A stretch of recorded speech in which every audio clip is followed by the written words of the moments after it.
Okay, this is a video comparison with some music between the Empire Ears Legend X and the Sony IER Z1R. I'll get right to the point. I think the Sony is the apex predator in the earphone world. I think it's superior to everything.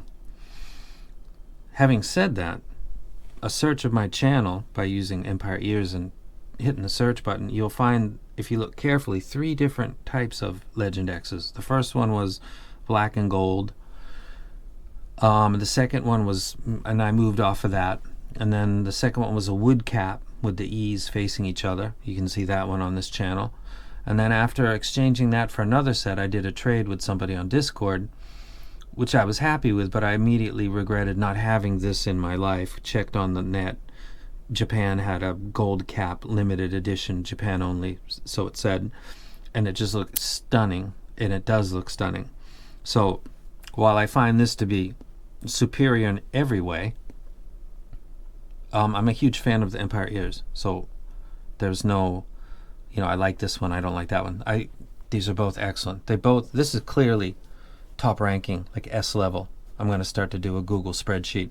This is also, but it just gets in because the crossover network's putting in work, because the bass is just so strong to the point where for some people's music listening preferences it might not be the appropriate one, whereas the Sony, I think, is pretty much, I don't listen to classical that much, but besides that, the library, the hip-hop, the reggae, the classic rock, this does quite well. This does too, really, but the bass dominates. I'm going to give you a quick visual analogy, and then you can get out if you don't want to waste your time. Virtual stage, easiest way to explain this. The Legend X by Empire Ears is like being in a smaller show venue, like a club, and being close to the bassist amp stack. That's what it seems like. You can hear the whole band, everything sounds awesome, you're having a great time, you can feel the bass, but the bass is always there. That's fine. The Sony IER Z1R is like being 10th row center of a bigger venue. A really big venue. Everything sounds where it's supposed to be, and you have a great sense of space around you. That's it. Not for the video, but I think that this one's better, and I just described to you how I perceive these two, and it repeats again and again. I used the same sheet that I used for the Sony because I just did it. The Sony Aerosmith, No More, No More, Ozzy D, Pink Floyd, Wish You Were Here, also On the Run by Pink Floyd, Big Boy Kill Jill, Bruce Springsteen, Born to Run, coming up Pimp C. And then Prince Purple Rain I added on to it just because I happened to be scrolling by, and that's actually a DSD also. And I thought, I'll check that out, and that's when I thought, this is like being near the bassist amp, but you're having fun, versus being like center seats, really, really good stuff. And I thought that through all of the listening, but that was kind of the conclusion I came to. Let's take a look at the frequency graph. Now, keep in mind that the IER Z1R has a powerful sense when you listen to it. It feels, because the full range driver is coming right at you, it feels like it is. You've got that sensation of force that only a dynamic driver can give you, and it's given it to you without any sense of it's slow, it's woolly, it's overpowering. It's done brilliantly, but powerful. And the Empire Ears Legend X is, as it graphs, a monster in the bass. I did that graph today. I did both of those graphs today. That is if you thought that if this was a ChiFi set that was $150 and I put up this graph, somebody would be like, I like that post 8K info, but that bass is too much for me. But this happens to be a super popular set that is well known and people aspire and save money to get because of the crossover system, and because it's not what it looks like. Not really. And I think the proof of that for me personally is that this is the third set that I've got. I got it, I like it, I'm going to move off it. I'll get it again because I kind of miss it, and I trade it with somebody and then think, why did I do that again? Like, seller's regret twice. So if it sounded like it looks like a giant V with nothing in the mids, I wouldn't have that on my left right there. I got it because Empires did a fantastic job. It sounds fantastic. I think the cable is kind of ghetto. I think there are a lot of ChiFi cables that are better than the Empire Ears cable. It's not that big a deal. It's about the same as on the Hibiscus, if you know what I'm talking about. The Phi-Ale Hibiscus cable is a lot like this one, so I don't care what they say. The cable's not that great. Sony cable's dope, though it looks weird. It fits and it looks weird. It fits great. And these are huge, but I don't have fit issues. Somebody said, did he bring that up? I didn't, because I didn't think about it consciously, though that happens with some sets. The Sonys, for some reason, the stability of the hook over my ear is really soft and comfortable. Like, you can pinch it, and somebody said they measured, everybody says that they measured 100,000 human years, blah blah blah. These actually fit great, a lot better than small sets for some weird reason. They like stabilize themselves in multiple ways. I don't know. So you see the bass and you see the elevation and you think my mids are gone. They're not gone, but they're not quite on par with the Sony. And you see the post 8K treble, which gives, it's the V. You get the upper information, completion of cymbal strikes, but you get that with the Sony also. And for some reason, the Sony is giving this massive stage. It's the way the drivers are facing. I don't know. If I knew, everybody else would know, and they would just do the same thing. So this is the Empire Ears Legend X. This is $2,300, starting at $2,300. I don't know what it goes up to, but that's where it starts. And then we've got the Sony, and that's listed as, there are no other versions, $1,700. So there's $500 gap between the two of these, which sounds crazy. But we're in stupid money range right now. So you're spending money no matter what. So the bass on this is dominant, and the mids are slightly back. I'll give you an example. So Purple Rain was like okay, I don't need to keep going with this. This is Aerosmith. This is Toys in the Attic, and the track is No More, No More. Let's just play it.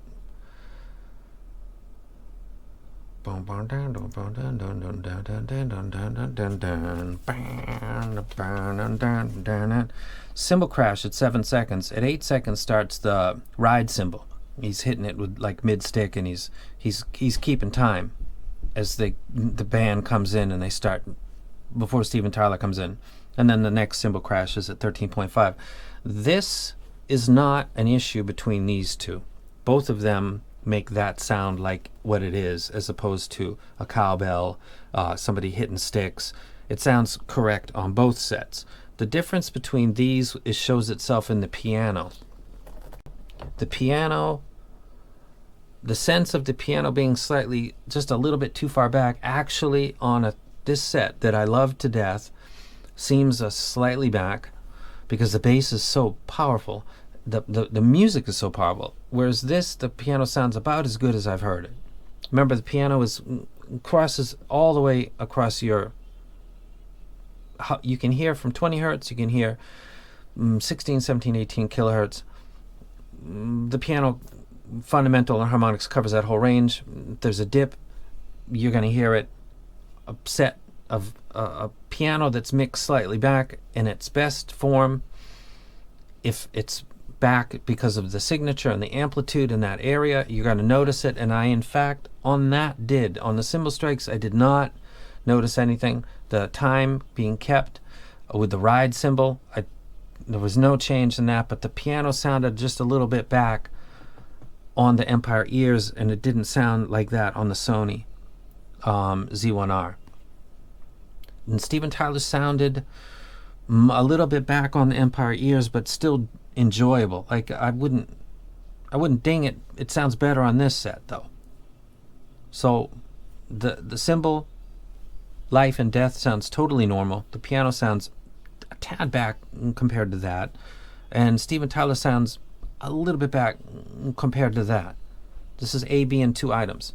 Like I said before, I can't do 3, A, B, and C, without taking a lot of time. And I did this today because I thought, why not? Before I move on and do some other stuff. Coming up by Pimp C, it's got the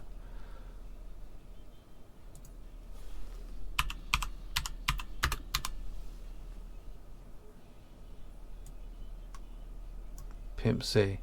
Boom, boom, boom, boom. Here we go. Sweet James Jones stories. There's a ton of orgasmic sparkle, space, air going on in this. It is awesome on this set. Like I've not heard it so good as on the Sony IR. And on this set, I can hear, and it sounds like I've heard it on lots of other sets. It sounds great. It sounds sparkly. It sounds good. It doesn't have that. It doesn't have the same wide presentation that the Sony does. So this is when I was like, man, I'm glad I actually put these together. I love these. That doesn't change. But these are really damn good. This is $500 more. Again, stupid, crazy expensive. Stupid, crazy expensive. It doesn't really matter. But that's $500 more. And this actually sounds better. Everything I listen to. Ozzy D. I listened to Randy Rhoads doing his classical little interlude, and it sounds more natural on this set than it does on the Empire ears. This has a superior resolution. This has multiple crossovers. That's like how they control the bass from totally destroying the playback, which would kill this set, but it became popular because they've got a crossover, a proprietary Cross-X or something like that, and it actually works. But listening to Randy Rhoads on D sounds better on the Sony than it does on this. It sounds more natural and real, whereas this sounds hard to explain on this track. It's just a guitarist. I can catch the stuff, the little squeak of the finger slide at 27.5, 28.5, I can catch fine. It's just a different presentation that sounds slightly fun. This sounds more natural. Natural, I don't know, like steroidally awesome, like on earphone growth hormones or something. Like this thing is nuts, and this is fun, is pretty much what that is. Pink Floyd, Wish You Were Here. These are 2 sets where this shoon, shoon, shoon, shoon, that panning left and right, that's almost kind of like air pushes going into both sides, sounds nauseating, mesmerizing, depending on how you're feeling that day on both of these sets, because the low end elevation or the perception of force that both of these IMs give you. So listening to Wish You Were Here by Pink Floyd on the Empire ears is a joy, and on the Sonys is a joy too. The elevator, all that stuff sounds great. All the little nuances of being in like a video, but you can't see it, but you can hear the stuff going on around you. Like you know that there's an elevator going up or going down, and Wish You Were Here. All that sense of perception and being there is presented by both of these and enjoyable by both of them. I feel great today, so that didn't. But that can get on you. Whoom, whoom. On the Run, gate announcement, 26 seconds to 58 seconds. Here is where, I didn't think about when I went into it, this is another level for me, actually. And this is fantastic, and it's got great, there's stuff that starts to come in around 50 seconds. Stuff starts to overlap this woman, and it gets a little bit noisy, and she gets a little quieted by the other noises going on, even though it's got a crossover network on the Run. 26, she starts the gate announcements to Rome, get your passports ready, get in line, follow. Like all that she's saying, and I can catch that. It seems this is partly placebo. It seems that I'm catching her at about equal levels. It's when the other stuff starts to overlap at around 50 seconds, but before it totally gets let go and overwhelmed. The music takes over before she's done talking, whereas I can hear her pretty much until she's out of the mix. to my mind on the Sony. It's perception, but perception is reality. So this very exaggerated low end and treble overwhelms stuff a little bit. And on the run, the gate announcement, it kind of shows its face right there. And it's, again, very fun. Steroids, which are fun if you're, I don't know what you use them for. I enjoy both. This is a time where I have two earphones that I love very much. I just happen to think these are super, and these are $500 cheaper. And I have no connection with Sony. I wish I did, because I've been talking about this stuff for years. I love Sony.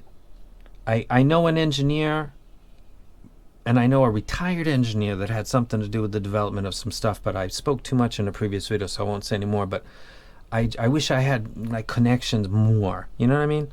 But anyway, that's for another. No, I'll never do that video. Big Boy Kill Jill, there's 2 bass hits. 33 is the upper hit, which is sub bass, like right at where sub bass is, at about 60 hertz. And then at 39 seconds, there's the lower bass hit. Both of these are presenting them well. This sounds like it's doing the bass better. This is a 12 millimeter versus 2 9 millimeters, I think. I'm not really sure. This is playing back the boom boom, the kind of the double, and then the drop hit. Sounds more car audio-ish than this does. I can't explain that, I guess. The clarity of the sub bass hit is better on this, and it might be related to this scale where the sub bass is actually the peak. It's dominating, and it's maybe interfering with the second hit, which is actually higher, more typical, around 60 hertz. That's a big hill right there, and it kind of shows. Not in a bad way, but I think I prefer the one on the Sony. Bruce Springsteen, the Glockenspiel, it's there on both of them. Both of these have post 8K info, stuff that's got high register sounds. It doesn't sound like it's abruptly cut off. It sounds more, this doesn't sound like you'd look at it and say, that's, holy crap, that's like the same height as 2K, 4K. That thing's just cruising along. It actually sounds real good. It's the reason that I've got 3 different types on my channel of the same ridiculously expensive set of IMs. But it sounds more realistic on this set, where that post 8K info and the completion of that sounds relative to other music going on at the same time more normally placed than it does on the Empire ears. So I get back to the original point, which was listening to Prince, Purple Rain. I just thought, I'm near the bassist amp, but I like bass, so that's not a problem, and I can catch everything else, so it wouldn't be like I want my money back. No fucking way. I had a blast. Listening to music with Empire ears. Listening to Sony is like being in the better seats and seeing everything better and hearing everything better. That's best explanation I can come up with, and use a little bit of music to try to explain that. Do not let the graph turn you off. Graphs are limited, like the shows you 1.1. It's got that spike. Some people say they can hear it. I can hear it, but in not the offensive way. I think that's a great set. Graphs are an important part of the hobby. You can start to maybe see what you prefer. Don't look at this and think, I would never get that set. That's too much bass. Listen. Of course, you should always listen before you purchase something in the $2,000 range, but listen to Empire ears before you ever write them off. This review has had 3 times.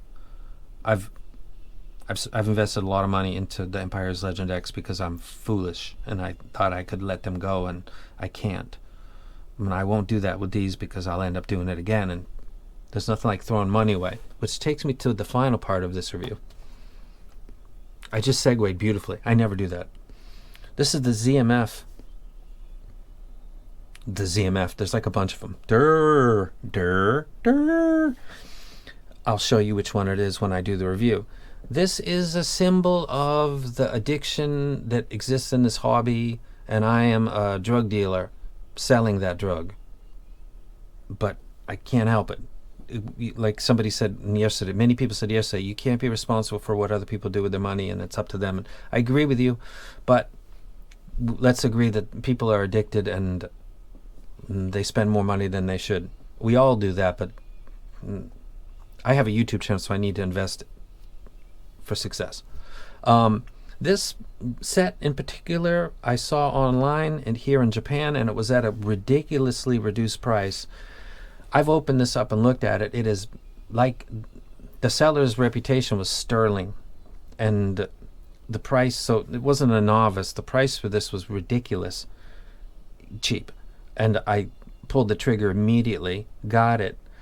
The cables have never been used. This person never used it. They sold on emergency, and I know that that's the case because when you do the transaction on the online using this service that I won't mention because it's another topic, you got to click received for the other person to get paid. So they hold on to the money like an escrow, and then you send the money, and then the person gets the item, and if they're satisfied, they click the button, and then the escrow releases the money to the person that made the sale. And this person, unusually so compared to others, was like, did you get it? Looks like you got it. Can you please click received? So this person needed the cash, and whatever is going on in this person's life, I hope it's cool. I got lucky, and I'm sorry for your situation. I was in that with the low 2 Paw Gold Touch, it kind of in a way.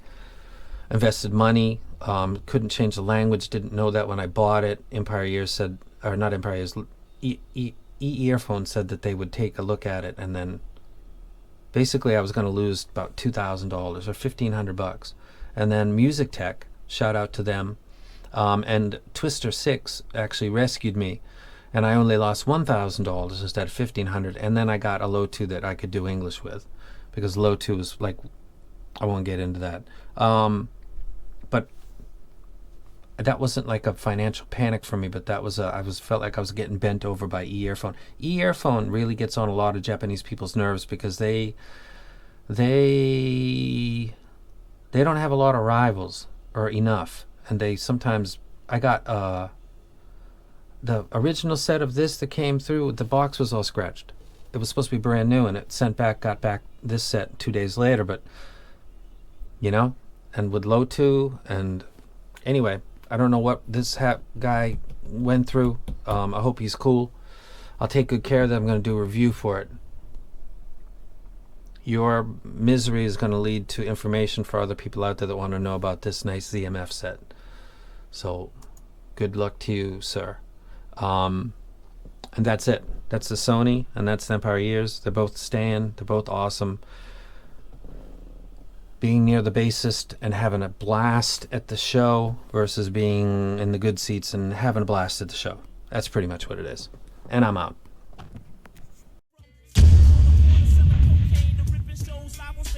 Shelling my name to be precise, ripping mics is the light of my life. You frontin' like you trifling.